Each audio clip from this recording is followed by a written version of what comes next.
मयूरभंज आदिवासी छात्र संगठन पक्षर वार्षिक उत्सव पालित।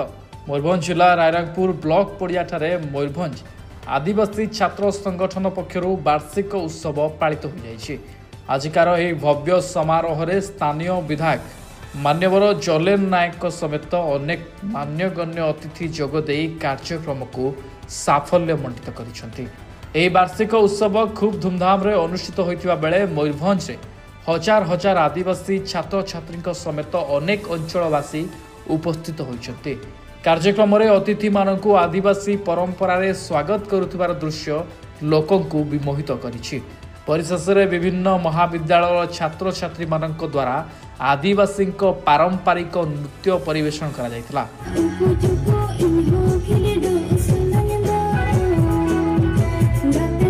मयूरभंज आदिवासी छात्र संगठन द्वारा आज रारमपुर ठारे ए पड़िया रे आज ग्रांड कार्यक्रम से स्टूडेंट यूथ मान को लेकिन जो करिसंती निश्चित भाव में धन्यवाद पात्र एवं तांकर अधिकार स्टूडेंट मान जो अधिकार रही विभिन्न कॉलेज रे पाठ पढ़ुवा तांकर अधिकार को पाइबा से विभिन्न समय मौलिक अधिकार पाइबा विभिन्न समय जो मैंने आंदोलन कर छात्र संगठन आदिवासी छात्र संगठन भूमिका अतुलनीय। ब्यूरो रिपोर्ट, अभय न्यूज ओडिशा।